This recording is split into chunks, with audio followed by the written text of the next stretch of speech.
नमस्कार, मैं आकांक्षा और आप देख रहे हैं 4 PM महाराष्ट्र।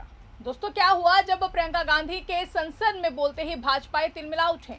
आखिर प्रियंका गांधी ने पीएम मोदी के नए शिक्षा मंत्री को लेकर ऐसा क्या कह दिया कि भाजपा सांसद अपनी कुर्सी छोड़कर खड़े हो गए, और कैसे प्रियंका गांधी ने एक पीड़ित मां की कहानी सुनाते हुए मोदी शाह को आड़े हाथों ले लिया है।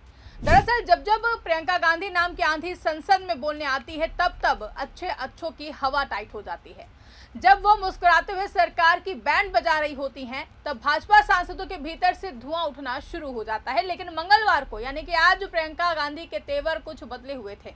वो अंदर से थोड़ी सी गमगीन थी और बाहर से पूरी तरीके से गुस्से में नजर आ रही थी, क्योंकि यहाँ वो उन छात्रों की बात कर रही थी जिन्होंने 20 जुलाई को दिल्ली के जंतर मंतर पर पुलिस की बर्बरता को करीब से देखा। उन्होंने उस छात्रा की भी बात की जो इस समय दिल्ली के एक अस्पताल में जिंदगी और मौत के बीच जंग लड़ रही है।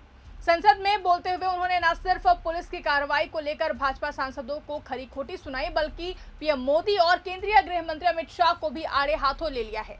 इसके साथ ही प्रियंका गांधी ने नए शिक्षा मंत्री बनाए गए प्रहलाद जोशी को लेकर भी कुछ ऐसा कह दिया, जिसके बाद किरेन रिजिजू अपनी सीट से उठ खड़े हुए हैं। तो कैसे मंगलवार को प्रियंका गांधी ने संसद में मोदी, शाह और सरकार के छक्के छुड़ा दिए हैं, आइए बताते हैं आपको इस स्पेशल रिपोर्ट में। दोस्तों, भाजपा सांसद जो पिछले कई दिनों से ये कह रहे थे कि विपक्ष सदन में चर्चा करने नहीं आ रहा, उनके लिए आज नई मुश्किलें लेकर आया था। क्योंकि जब विपक्ष वाकई संसद में बहस करने पहुंचा तो एक के बाद एक सरकार को आईना दिखाना शुरू किया। तो भाजपा के सांसद और मंत्री बुरी तरीके से तिलमिला उठे। विपक्षी नेताओं ने सरकार को ऐसा घेरा कि सत्ता पक्ष के कई नेताओं के पास जवाब देना मुश्किल हो गया। अखिलेश यादव, गौरव गोगोई और अभिषेक बनर्जी ने मोदी सरकार की जमकर बखिया उधेड़ दी। लेकिन असली हाईलाइट तब बनी जब प्रियंका गांधी बोलने के लिए खड़ी हुई। प्रियंका गांधी ने मॉनसून सत्र में बोलते ही हंगामा खड़ा कर दिया और उन्होंने नए शिक्षा मंत्री प्रहलाद जोशी को लेकर ऐसी टिप्पणी की जिससे भाजपा सांसद भड़क उठे और अपनी अपनी सीटों से खड़े हो गए। प्रियंका गांधी ने सदन में कहा कि प्रधानमंत्री ने नए शिक्षा मंत्री के तौर पर ऐसे व्यक्ति को चुना है जिसने एक गर्भवती रेप पीड़िता के दोषियों की रिहाई पर सहमति जताई थी। इस पर स्पीकर ने उन्हें नसीहत देते हुए कहा कि बिना तथ्यों के ऐसे बयान ना दें। वहीं शिक्षा मंत्री प्रहलाद जोशी ने मांग की है कि प्रियंका गांधी के इस बयान को सदन की कार्रवाई से हटाया जाए। प्रधानमंत्री महोदय जी ने नया शिक्षा मंत्री चुना, एक ऐसे व्यक्ति को इस पद पर आसीन किया जिसने एक गर्भवती महिला के बलात्कारियों की रिहाई पर अपनी सहमति व्यक्त की, खुशी जताई। देश की करोड़ों लड़कियों को प्रधानमंत्री जी ने क्या संदेश दिया? सर, अखबारों में है, अखबार में नहीं। मेरा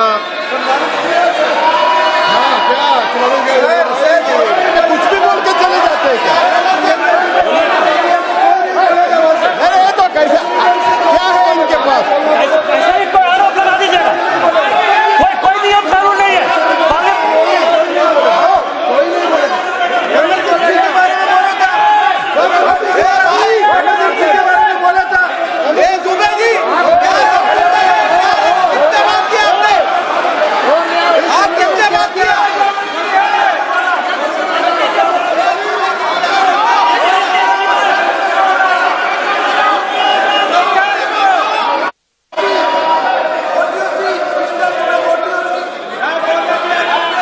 अध्यक्ष महोदय जी, जो श्रीमती प्रियंका वाड्रा गांधी जी बोल रही थी, तो बीच में उनके वहां से भी टोका टोकी पहले भी हुए, हमारे यहाँ से भी हुए थे। अभी हम लोग तो शांति से सुन रहे हैं, लेकिन जो अभी अभी हमारे वर्तमान नए शिक्षा मंत्री को जो उन्होंने टिप्पणी की, कैरेक्टर असैसिनेशन है एक तरीके से संसद में, और इस तरीके के भाषा हम उम्मीद नहीं करते हैं। मैं इसमें प्रहलाद जोशी जी ने भी खुद कहा है, एक तो उन्होंने प्रियंका जी ने जो गलत बात कही है रिकॉर्ड पे, उसको रिकॉर्ड से हटा दिया जाए। दूसरा इस तरह का भाषा का इस्तेमाल ना करें। आपने डिबेट से पहले आपने अपील किया कि संसद में डिबेट का स्तर को नहीं गिराने चाहिए।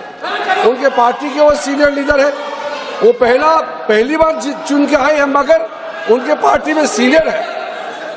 जिम्मेदारी के साथ बोलना चाहिए। अगर पूरा ऑथेंटिकेट नहीं कर सकते हैं तो मैं ये मानता हूं कि उनको क्षमा मांगना चाहिए सदन से।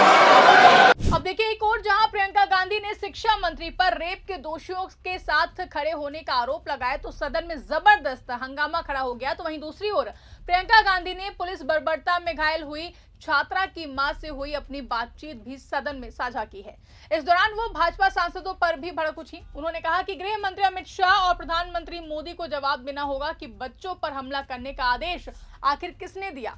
कुछ दिनों पहले हम राम मनोहर लोहिया अस्पताल गए थे। पुलिस लाठीचार्ज में घायल दिल्ली की उस छात्र की स्थिति जानने के लिए जो आईसीयू में अपनी जिंदगी की सबसे बड़ी लड़ाई लड़ रही है।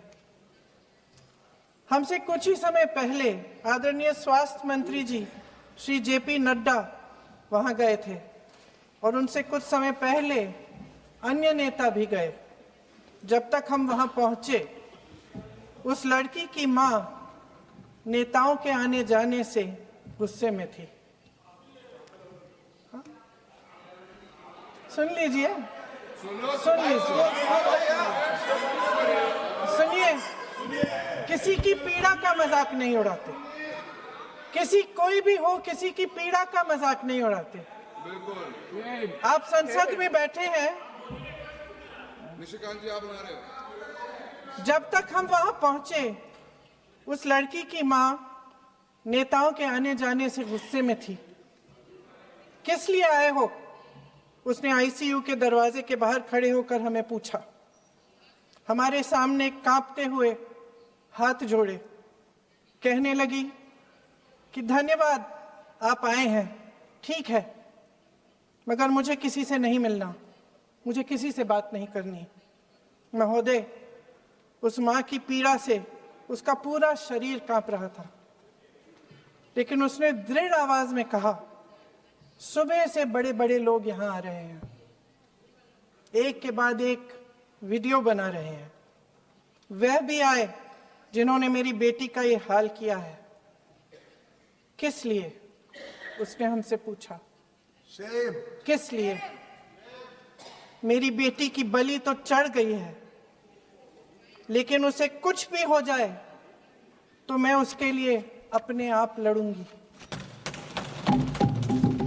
मुझे किसी की मदद नहीं चाहिए, मैं अकेले लड़ लूंगी।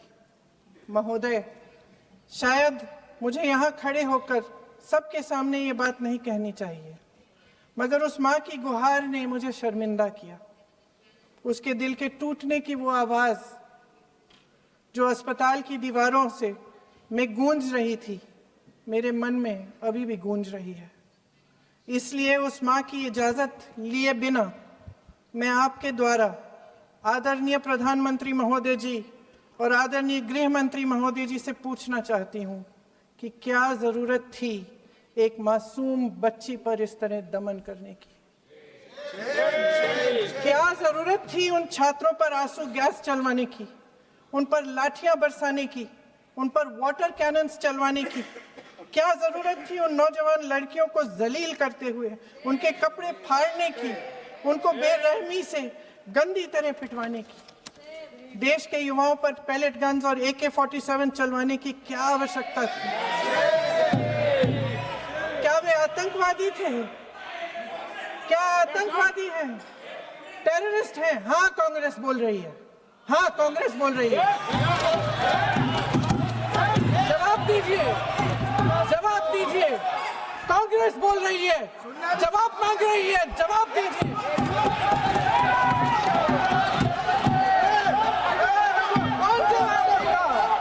कौन जवाब देगा?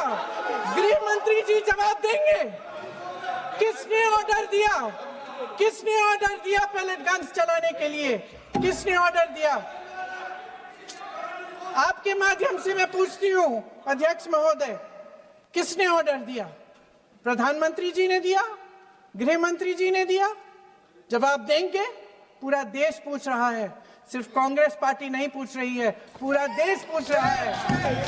अध्यक्ष महोदय, देश के माता पिता पूछ रहे हैं, छात्र पूछ रहे हैं, अध्यापक पूछ रहे हैं, पूरा देश आज ये पूछ रहा है। और आपकी जिम्मेदारी बनती है कि आप इस सवाल का जवाब दें। क्यों डरते हैं आप? इस देश के नौजवानों से? क्यों डरते हैं आप इस देश की बुलंद आवाज से? और उस आवाज को दबाने का हक आपको किसने दिया है? दोस्तों, जिस सदन में सरकार विपक्ष को घेरने का सपना देख रही थी, वही उसी सदन में प्रियंका गांधी के भाषण ने पूरा माहौल पलट दिया। एक तरफ सत्ता पक्ष उनके हर आरोप का जवाब देने के बजाय आपत्ति दर्ज कराता रहा, तो दूसरी तरफ प्रियंका गांधी लगातार छात्रों, पीड़ित परिवारों और पुलिस कार्रवाई का मुद्दा उठाकर सरकार को कटघरे में खड़ा करती हुई देखी गई। अब इस बहस के बाद सबसे बड़ा सवाल यही है कि क्या सरकार छात्रों और पीड़ितों के सवालों का सीधा जवाब देगी, या फिर सिर्फ विरोध के स्वरों को दबाने की कोशिश करेगी, या फिर इसके लिए भी नेहरू और इंदिरा गांधी जी को ही याद किया जाएगा? क्योंकि संसद में उठे सवाल अब सदन की चार दीवारी तक सीमित नहीं है, बल्कि देश भर के लाखों छात्रों और उनके परिवारों के मन में भी गूंज रहे हैं। इस पूरे मामले को लेकर के आपकी क्या राय है? आप क्या सोचते हैं? कमेंट करके अपनी राय हमें जरूर बताइएगा। फिलहाल के लिए इस खबर में बस इतना ही। अगर वीडियो पसंद आई हो तो इसको ज्यादा से ज्यादा लाइक करें, शेयर करें, चैनल को सब्सक्राइब करना ना भूलें और देखते रहिए 4PM महाराष्ट्र। धन्यवाद।